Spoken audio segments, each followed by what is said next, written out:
அன்றைக்கு 14 விட்டுவிட்டு இன்றைக்கு அவர் சொன்னது தவறு என்று சொல்லுகிற அந்த நிலை எப்படி வந்தது என்ற கேள்வி நமக்கு இருக்கு. இது டிஆர் பாலு விவகாரமாகட்டும், திரு நேரு அவர்களுடைய விவகாரமாகட்டும், பொன்முடி அவர்களுடைய விவகாரமாகட்டும், இவர்கள் எல்லாம் கண்டிக்கப்பட வேண்டியவர்கள். மக்களுடைய வரிப்பணத்தை கொள்ளையடித்த இவர்கள் எல்லாம் நிம்மதியாக உண்மையிலேயே வாழக்கூடாது என்றதான் என்னுடைய கருத்து. திமுக காங்கிரஸ் கூட்டணிக்கு இடையில ஏதாவது விரிசல் இருக்கா?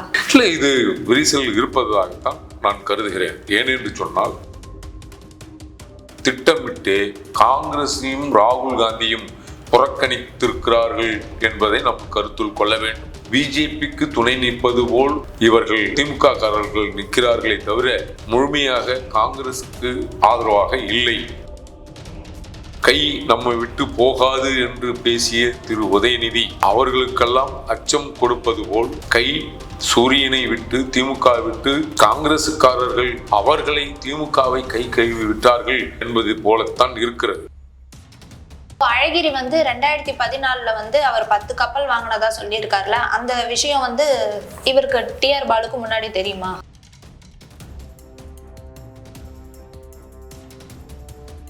நகரம் வாய்ஸ் நேயர்களுக்கு வணக்கம். இன்று நம்முடன் இணைந்திருப்பது நிறுவன தலைவர் தமிழர் சேனை கட்சி எரிமலை ராமச்சந்திரன். வணக்கம் சார்.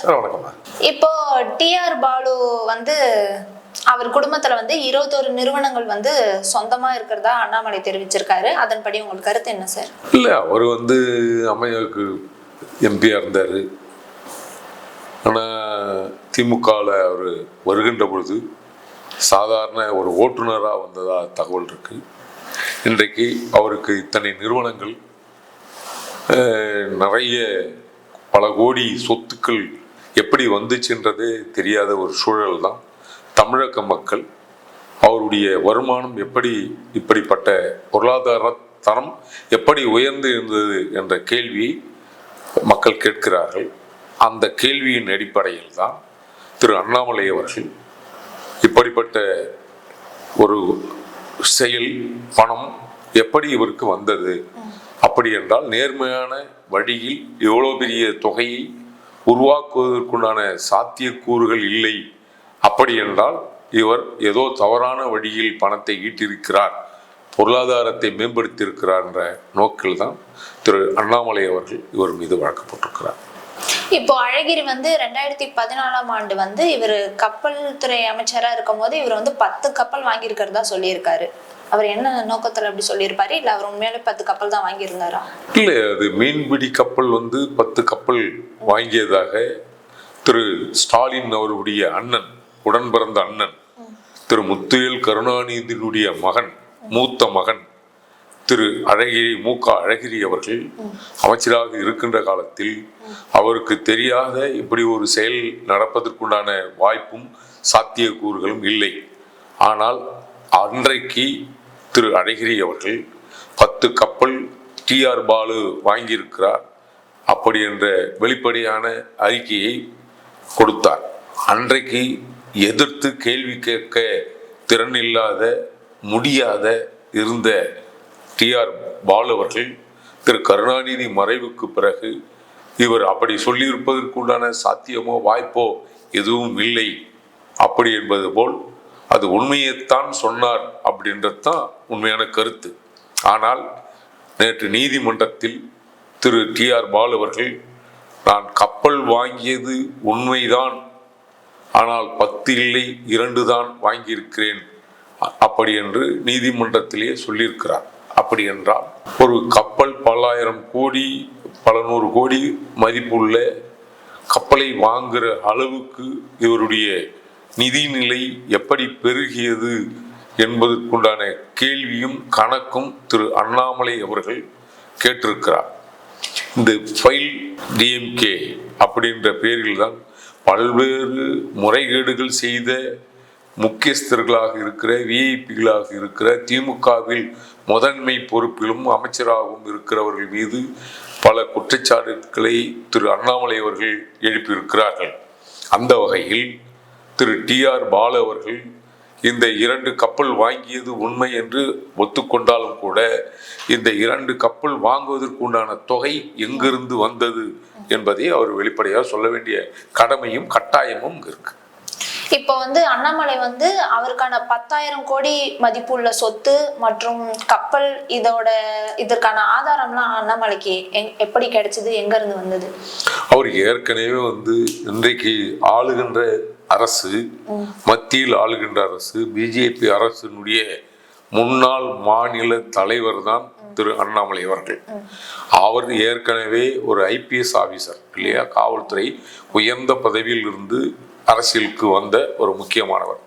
இன்றைக்கு தமிழ்நாட்டில் பல்வேறு திமுக காரர்களை ஓட விடுகின்ற, அலறியடித்து ஓட விடுகிற ஒரு நிலையில் திரு அண்ணாமலை இருக்கிறார். அவருக்கு பல்வேறு தகவல்கள் ஆட்சியாளர்களும் சரி, அதே திமுகவில் இருக்கிறவர்கள் கூட அவருக்கு ஆவணங்கள் கொடுத்திருக்கலாம். ஏனென்றால் அரசியல் என்பது போட்டிகள் நிறைந்ததுதான் அரசியல். அதனால் திமுகவில் இருப்பவர்கள் கூட இப்படிப்பட்டவர்களுக்கு, TR பாலு போன்றவர்களுக்கு எதிரானவர்கள் கூட இப்படியான தகவலை, ஆதாரங்களை திரு அண்ணாமலை அவர்களுக்கு கொடுத்திருக்கலாம் என்ற ஒரு யூகம் இருக்கு எனக்கு. இது நான் சொல்வது யூகத்தின் அடிப்படையில் சொல்கிறேன். இப்போ அழகிரி வந்து 2014 வந்து அவர் 10 கப்பல் வாங்கினதா சொல்லியிருக்காருல, அந்த விஷயம் வந்து இவருக்கு TR பாலுக்கு முன்னாடி தெரியுமா? தெரிஞ்சிருந்தானே ஆகணும். அரசியல்ல அதுவும் திரு கருணாநிதியினுடைய மகன், மூத்த மகன் சொல்றாருன்னா அவருக்கு தெரியாத இருக்கிறதுக்கு எப்படி இருக்கு? அவர் இன்னைக்கு சொல்றாரு, அவர் அறியாமையில் சொல்லியிருக்கிறார், தெரியாமல் சொல்லியிருக்கிறார். அப்படி தெரியாமல் ஒருவர் சொல்கிறார் என்றால், ஒரு முன்னாள் அமைச்சர் சொல்கிறார் என்றால், திரு கருணாநிதியின் மகன் சொல்கிறார் என்றால், திரு TR பாலு அவர்கள் என்ன செய்திருக்க வேண்டும்? அவதூறு வழக்கு பதிவு செய்திருக்க வேண்டும், புகார் காவல் நிலையத்திலேயோ இல்லை புகார் கொடுத்திருக்க வேண்டும் இல்லையா? அன்றைக்கு 14 விட்டுவிட்டு இன்றைக்கு வந்து அவர் சொன்னது தவறு என்று சொல்லுகிற அந்த நிலை எப்படி வந்தது என்ற கேள்வி நமக்கு இருக்கு. இப்போ வந்து அண்ணாமலை வந்து இதுக்கான வழக்கு வந்து தொடர்ந்தார் இல்லையா, அழகிரி சொன்னதுனாலதான் அதான் ஆதாரமா வச்சு தொடர்ந்தாரா?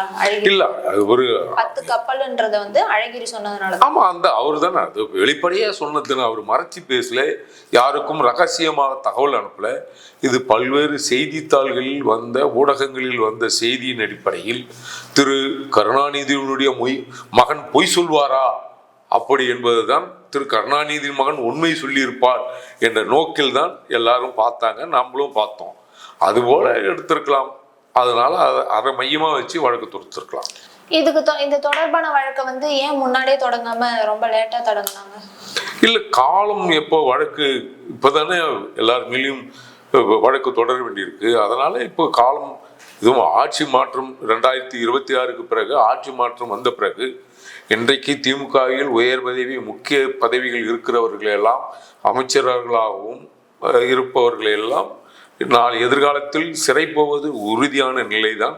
அதற்கு முன் அச்சாரமாக இந்த TR பாலு விவகாரமாகட்டும், திரு நேரு அவர்களுடைய விவகாரமாகட்டும், இது பல பேர், பொன்முடி அவர்களுடைய விவகாரமாகட்டும், பல பேர் இதுபோல செயல்களில் குற்றங்கள் செய்து ஈடுபட்டிருக்கிறார்கள். அதனால் இவர்கள் எல்லாம் கண்டிக்கப்பட வேண்டியவர்கள். மக்களுடைய வரிப்பணத்தை கொள்ளையடித்த இவர்கள் எல்லாம் நிம்மதியாக உண்மையிலேயே வாழக்கூடாதுன்றதான் என்னுடைய கருத்து. TR பாலு வந்து 2 கப்பல் தான் வாங்கியிருக்கிறதா சொல்லியிருக்காரு இல்லையா, அதனால அழகிரிக்கும் TR பாலுக்கும் முன்பின்ன ஏதோ விரோதம் இருக்கனால அவர் அப்படி சொல்லியிருப்பாரு, அழகிரி இவர் 10 கப்பல் வாங்கினாருன்னு. இல்ல, அவரு வந்து அமைச்சரா இருக்கும்போது உண்மையை சொல்லியிருப்பாரு. அன்னைக்கு முன்பின் முரண் வர்றதற்கு ஒரே கட்சியில இருந்தவர், அதுவும் அவங்க வளர்த்து விட்ட திரு கருணாநிதியின் மகன் சொல்றதுல வந்து பெருசா எடுத்திருந்தா அவருக்கு அன்னைக்கு போய், இன்னைக்கு அவதூறு வழக்கென்று திரு அண்ணாமலை மீது போடுகிற திரு TR பாலு அவர்கள் ஏன் திரு அழகிரி மீது போடவில்லை என்கின்ற கேள்வியும் ஐயமும் எமக்கு இருக்கு. திமுக காங்கிரஸ் கூட்டணிக்கு இடையில ஏதாவது விரிசல் இருக்கா? இல்ல, இது விரிசல் இருப்பதாகத்தான் நான் கருதுகிறேன். ஏனென்று சொன்னால், கடந்த நாடாளுமன்றத்தினுடைய விவாத நிகழ்ச்சியில் திரு ராகுல் காந்தி அவர்களை இந்த அரசு, ஆளுகின்ற அரசு பேச விடவில்லை என்று சொல்லி ஒரு பிரச்சனையை ஏற்படுத்தினார்கள் நாடாளுமன்ற உறுப்பினர்கள். அதிலே 8 நாடாளுமன்ற உறுப்பினர்கள் சஸ்பெண்ட் செய்யப்பட்டார்கள். அதிலே குறிப்பாக 7 பேர் வந்து காங்கிரஸ் கட்சி சார்ந்தவர்கள், ஒருவர் கம்யூனிஸ்ட் கட்சியை சேர்ந்தவர்கள். இந்திய கூட்டணி பலமாக இருக்கிறது என்று பொய்யான பிம்பத்தை ஏற்படுத்தி கொண்டிருக்கிற இந்த திமுக காங்கிரசுக்கு ஆதரவாகவும் ராகுல் காந்திக்கு ஆதரவாகவும் நாடாளுமன்றத்தில் செயல்படவும் இல்லை, பேசவும் இல்லை. அப்படி என்று சொன்னால் இவர்கள் திட்டமிட்டு காங்கிரஸையும் ராகுல் காந்தியும் புறக்கணித்திருக்கிறார்கள் என்பதை நம் கருத்தில் கொள்ள வேண்டும். திரு மாணிக் தாக்கூர் அவர்கள் சொல்வது போல் இவர்கள் திமுக காரர்கள் எங்களுக்கு இந்தியா கூட்டணியில் அங்கம் வகிப்பதாக சொன்னாலும் கூட இவர்கள் விசுவாசத்தை அச்சத்தின் காரணமாக எதிர்காலத்தில் வழக்கு வரும் என்கின்ற நிலையை மனதில் கொண்டு பிஜேபிக்கு துணை நிற்பது போல் இவர்கள் திமுக காரர்கள் நிற்கிறார்களே தவிர முழுமையாக காங்கிரசுக்கு ஆதரவாக இல்லை என்கின்ற ஒரு பேச்சை திரு மாணிக் தாக்கூர் அவர்கள் சொல்லியிருக்கிறார். அதே போல இன்றைக்கு திரு ஸ்டாலின் அவர்கள் என்ன செய்து கொண்டிருக்கிறார் என்றால், இந்த கூட்டணி எங்கே கை நம்மை விட்டு போய்விடுமோ, கை கழுவி விடுவார்களோ, கை நம்மை விட்டு போகாது என்று பேசிய திரு உதயநிதி அவர்களுக்கெல்லாம் அச்சம் கொடுப்பது போல் கை சூரியனை விட்டு திமுக விட்டு காங்கிரசுக்காரர்கள் அவர்களை திமுகவை கை கழுவி விட்டார்கள் என்பது போலத்தான் இருக்கிறது. அதை அச்சத்தின் வெளிப்பாடாக திரு காங்கிரஸ்காரர்கள் தெலுங்கானா முதல்வரோடு பேசி சோனியாவோடு சமரசம் பேசி தனது கூட்டணியில் எப்படியாவது காங்கிரஸை தக்க வைத்துக் கொள்ள வேண்டும் என்கின்ற முயற்சியில் காங்கிரஸ்காரர்கள் நடந்திருக்கிறார்கள். ஆனால் காங்கிரஸில் இருக்கிற எதிர்குரல் எழுப்புகிற திரு மாணிக் தாக்கூர் போன்றவர்கள் எல்லாம், திரு KS அழகிரி போன்றவர்கள் எல்லாம், திரு வேலுச்சாமி திருச்சி வேலுச்சாமி போன்றவர்கள் எல்லாம் ஆட்சியில் பங்கு அதிகாரத்தில் பங்கு கொடுத்தால் உங்களோடு கூட்டணி வைக்க வேண்டும், திமுகவோடு கூட்டணி வைக்க வேண்டும் என்கின்ற காங்கிரசுக்கு எதிர்குரல் எழுப்பிக் கொண்டிருக்கிறார்கள். அப்படிப்பட்ட நிலை தமிழகத்தில் வந்தால் நிச்சயமாக காங்கிரஸ் கட்சி திமுக கூட்டணியிலிருந்து வெளியேறும் என்பதைத்தான் சூட்சகமாக புரட்சி தமிழர் அண்ணன் எடப்பாடியார் அவர்கள் காங்கிரஸ் கட்சி திமுக கூட்டணியில் இருந்து விலகுவதற்குண்டான வாய்ப்புகளும் சாத்தியக்கூறுகளும் அதிகமாக இருக்கிறது என்று புரட்சி தமிழர் அண்ணன் எடப்பாடியார் பேசியிருக்கிறார். இப்போ திமுக குழு அமைக்காததுனால காங்கிரசுக்கு ஏதாவது பாதிப்பு பயம் ஏற்படுமா? திமுகவுடைய தேர்தல் அறிக்கை குழு ஏற்கனவே பொய்களை மட்டுமே பேசிக் கொண்டு வந்த திருமதி கனிமொழி அவர்கள் கடந்த தேர்தலில் நாடாளுமன்ற தேர்தலில் வாக்குறுதி நாங்கள் கல்வி கடனை ரத்து செய்வோம், விவசாய கடனை ரத்து செய்வோம், பெட்ரோல் டீசல் விலையை குறைப்போம், தமிழ்நாட்டில் இருக்கிற தோள்கட்டுகளை அகற்றுவோம் என்று வீரவசனம் பிரச்சார நேரத்தில் பொய்யா பேசிய திருமதி கனிமொழி அவர்கள் டாஸ்மார்க்கை நாங்கள் ஆட்சி பொறுப்பு ஏற்றால் முதல் கையெழுத்தே டாஸ்மார்க் மதுவிலக்கு தான் என்று பேசிய கனிமொழியை இன்றைக்கு அந்த தேர்தல் அறிக்கை தயாரிப்பு குழு தலைவராக நியமித்திருப்பதனுடைய நோக்கம், திமுகவினுடைய நோக்கம் என்னவென்றால் கனிமொழிக்கு பொய் சொல்வதே வாடிக்கை, அதிலே தலை சிறந்தவர், அதனால் பொய்யான வாக்குறுதிகளை இந்த மக்களுக்கு கொடுத்து ஏமாற்றலாம் என்ற நிலையில் திமுக கட்சி இன்றைக்கு இப்படியான ஒரு நிலையை குழுவை உருவாக்கி தேர்தல் அறிக்கை தயார் செய்திருக்கிறார்கள். அந்த தேர்தல் அறிக்கை என்பது பழைய அறிக்கையை முன்னுக்கு பின் மாற்றி எண்களை மாற்றி அதே தேர்தல் அறிக்கையை அதே பழைய அறிக்கையை அதைத்தான் மீண்டும் கொடுக்க போறார்களே தவிர அதிமுக சொல்வது போல் புதிய வாக்குறுதிகளையும் அதிமுக ஆட்சியில் செய்த சாதனைகளையும் சொல்லி வாக்கு கேட்பதற்கு திமுக காரர்களுக்கு அருகதையும் வாய்ப்பும் சாத்திய கூறுகளும் இல்லை என்பதுதான் இது உண்மை. இப்போ காங்கிரஸ் கூட்டணிக்கு அழைக்காம திமுக காலம் தாழ்த்துவதற்கு என்ன காரணமா இருக்கலாம்? இல்லை, ஏற்கனவே திரு செல்வ பெருந்தகை அவர்கள் நாங்கள் கூட்டணியில் தான் இருக்கிறோம் என்பது போல சொல்லிவிட்டு நேற்று ஏதோ திரு காங்கிரஸ் கட்சியினுடைய தேசிய தலைவர் அவர்களை சந்திக்க சென்றிருப்பதாக சொன்னார்கள். அதனால் இங்கு பேச்சுவார்த்தையின் மூலம் தீர்வு காண வேண்டும் என்று சொன்னால், காங்கிரஸ் கட்சியில் உள்கட்சியில் இருக்கிற சிக்கல்களை தீர்க்க வேண்டும் என்று சொன்னால், ஆட்சியில் பங்கு அதிகாரத்தில் பங்கு பெருவாரியான தொகுதிகளை திமுகவிடம் பெற வேண்டும் என்று காங்கிரஸ் கட்சி விரும்புகிறது. மேல்மட்டத்தில் இருக்கிறவர்கள், சுயமரியாதை உள்ள காங்கிரஸ்காரர்கள் அதிகமான தொகுதிகளை காங்கிரஸ் கட்சிக்கு ஒதுக்க வேண்டும் என்று எதிர்பார்த்து கொண்டிருக்கிறார்கள். முன்னாள் மத்திய மந்திரி மணிசங்கர் ஐயர் இருக்காருல்ல, இந்திய கூட்டணி தலைவரா ஸ்டாலினை தேர்ந்தெடுக்கலாம்னு சொல்லியிருக்காரு. ஆனா அதுக்கு காங்கிரஸ் பக்கத்துல இருந்து பெரிய எதிர்ப்பு தெரிவிக்கிறாங்க. என்ன காரணம், என்ன நோக்கத்தோட தெரிவிப்பாங்க? இல்லை, அது பொருந்தா கூட்டணி. யாருக்கும் கொள்கை கிடையாது. கொள்கை யாருக்கு இருக்கு? காங்கிரஸ் கட்சிக்கு என்ன கொள்கை இருக்கு? ஒரு கொள்கையும் கிடையாது. கொள்கை எல்லாம் காங்கிரஸ் கட்சி என்பது சுதந்திர போராட்டத்திற்கு பிறகு இவர்களுடைய கொள்கை என்னவென்று வரையறுக்க முடியாத நிலையில்தான் காங்கிரஸ் கட்சி இருக்கு.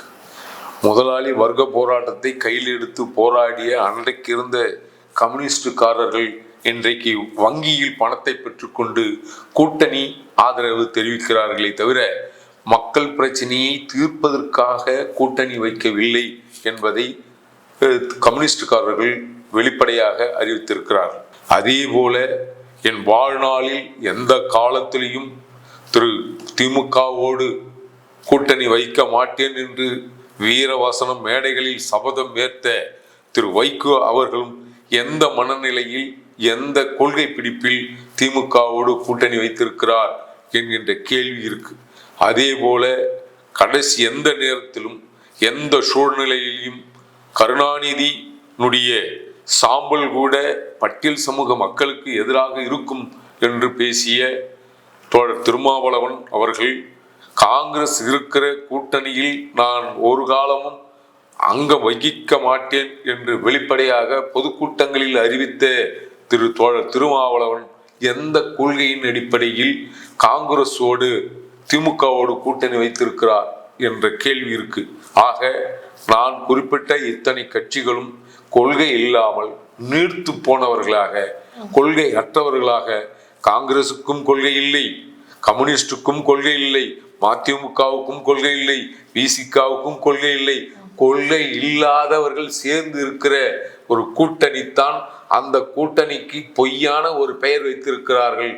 கொள்கை இல்லாதவர் சேர்ந்திருக்க கூட்டணிக்கு கொள்கை கூட்டணி என்று சொல்வது என்பதை மக்கள் ஏமாத்துகிற பித்தலாட்டம் என்பதைத்தான் நம்ம புரிந்து கொள்ள வேண்டும். இப்போ திமுகவை காங்கிரஸ் பொது இடங்கள்ல மிரட்டுறதாவும் ஒரு செய்தி எழுப்பியிருக்கு. இல்ல, அது சீட்டு கொடுக்கலன்னா எல்லாம் கேட்டுத்தானே ஆகணும். உரிமையை கேட்பது, தன்னுடைய உரிய பங்கை கேட்பது அது நியாயமானதானே. காங்கிரஸ் கூட்டணி இல்லாத தில் இருந்தால் உண்மையிலேயே திமுக கட்சிக்கு எத்தனை சதவீதம் தமிழகத்தில் வாக்கு இருக்கு என்பதை ஸ்டாலின் அவர்கள் நிரூபிப்பாரா?